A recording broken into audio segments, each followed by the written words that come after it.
You should be very nervous. we're gonna ask the most embarrassing questions and just rip you to shreds. Cool. I'm ready. The volume for your headphones right down there. Oh, thank you. Troy, leading up to this interview, I got to tell you, I had heard of your music a long time ago. I mean, I say a long time ago, months and months ago. Yeah. And I mentioned it to several of our guys. I said, we've got to see if we can get Troye Sivan in here. Well, he's not from here. We can't afford to fly him here. I mean, you were born in South Africa? Yeah.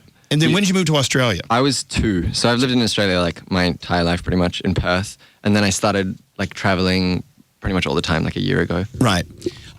What was it? Was it someone in your family or someone in your circle that recognized this talent, this gift you have? I mean, and how did you start performing for other people? Where did that come from? So the first people to realize, I guess, were my parents, because we had a computer that only had one album on it, and it was a Madonna album. It was the one with Like a Prayer on it. I don't know what the album was called. Right. And I, at like the age of 6 or whatever, learned how to use the computer, and so I used to play Like a Prayer over and over again and like run around downstairs singing the song. And my parents said that they couldn't tell if it was Madonna singing or if it was me singing. Oh. And that's how they knew that I could sing. Wow. I think it's a nice compliment. Yeah. Yeah, so I was just like really good at Madonna impersonations, I guess, when I was like 6 years old. And then I just haven't really stopped since then. I started training, and I used to do like corporate events and stuff when I was like a little kid, and then kind of made music more personal again and started songwriting probably when I was like 14 or 15, just in my bedroom though. I didn't even realize necessarily that it was like songwriting. I was just writing songs without thinking about it, you know what I mean? Well, that's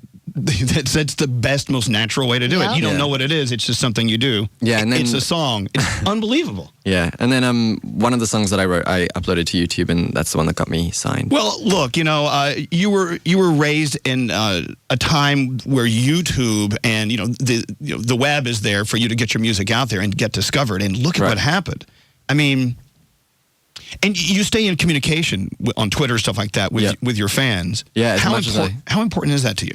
It's such a huge part of my life. It has been, I got Twitter and YouTube and stuff when I was, I think, like 12, and now I'm 20. So I don't really remember what it was like to not have that stuff and to not have that, like, community to constantly, like, talk to. I always say, I think the moment where I realized that I was, like, quite dependent on it was when I was, like, alone I think I was in London, and I didn't know anyone there or anything like that, and I was feeling a little sorry for myself. And I went onto my Twitter, and I started talking to everyone, and, immediately I felt completely, like, like I had, a few friends online. And, it's just, I really value that connection so much. And I try and, speak to them like every day and just kind of keep them up to date. And I'm just so thankful that everyone is so supportive of everything that I'm doing. Well, they are. Didn't Taylor Swift tweet you and you like totally freaked out? I did totally freak out. And yeah, she did. Yeah. I was like walking home. It was like 1 a.m. and I was with a friend, and he was like, "Troy, check your Twitter." And my heart sank because I had no idea what it was. Literally no idea. I was like, who died? A million things started running through my head. But and then I saw it was Taylor Swift, and that was like the ultimate thing that could happen. Yeah. What is it about your lyrics, if you can describe it, that is resonating with so many people, especially the youth around the world who are your fans? There's something you're saying that's ringing a bell with them. What is it? I really don't know. I mean, it could be, I guess, I'm one of them. I'm only 20, and I'm, experiencing a lot of things for the first time, and I turned to, writing this album when I was like, experiencing being away from my family for the first time and moving away and stuff like that. And just a bunch of, first experiences that I think a lot of people my age are probably going through. And I didn't really write this album with the thought process that it was going to be released. I wrote it for myself, and I wrote it to kind of, just because I love songwriting, and I kind of need to songwrite just, for personal reasons. And so I was just writing, and I think that hopefully it's kind of the honesty that people are... You actually came out to your fans on YouTube. It was a YouTube video, correct? Mm-hmm. Yep. And you said that coming out was bigger than saying you were gay. You said it was liberating in every aspect of your life. Mm-hmm. Isn't it great? Yeah.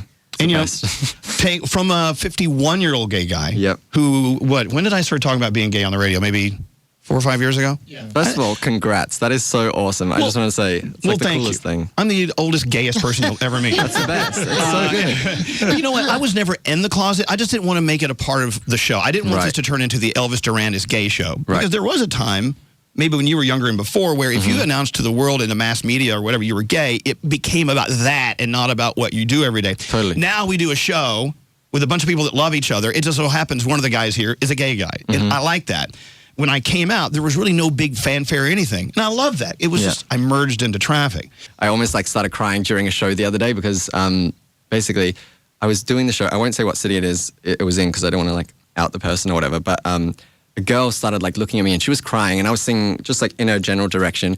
And I saw her like fiddling with something and she took out a poster and she opened the poster just at me and it said, "You're the first person in the world to know that I'm a lesbian." And then she closed it and started crying her eyes out. And I was like, well, now what am I supposed to do? How am I supposed to like finish this song in front of all of these people when it was amazing. I know, but hopefully you're giving her the courage to open that sign to other people. I hope so. And it's that kind of stuff that just, makes everything really worth it. And as a songwriter, I mean, coming out of the closet or announcing that whatever, it could be any major thing you announce in life.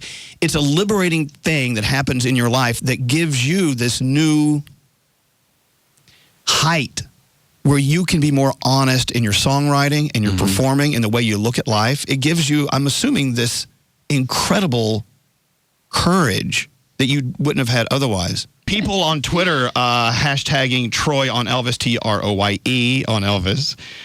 What was the first and last song you recorded on the album? The first one you recorded was? I think the first one I recorded for this album was a song called Bite. And the last one? The last one, we were tinkering Youth till like the last day. The one that I just The song you just performed? Yeah, we were just like playing around with it until the very, very last day. Right. Now, which song on this album, difficult question to answer, is the one? Like the one that resonates most with you in your life right now?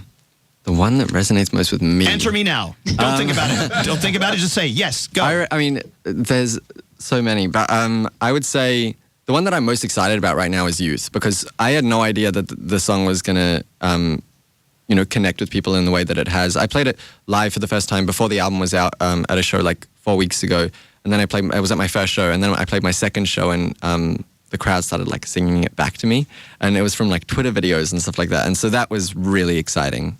I was really, really excited by that. Troye Sivan, the album is Blue Neighborhood. It's available today. Where are we on iTunes? Do we have is it too early to tell? Let's run those numbers up. Well, I can say that the pre-order hit #1 as soon as it went up, 3 weeks ago. All right. Yeah. Troye Sivan. In 50 countries. All right. Go away. You're going to make a lot of money off this kid. Troye Sivan, around the world, they're buying it. Maybe you should be buying it too. It's an album full of music you need to hear from a guy you need to know. Blue Neighborhood is the album. And, of course, Youth performed here. You can hear it today all day on the iHeartRadio Elvis Duran replay channel. Yes. There it is. That's what it is. Nice. Congratulations. Thanks for coming in. Thank you guys so much. What's hot right now on Elvis Duran?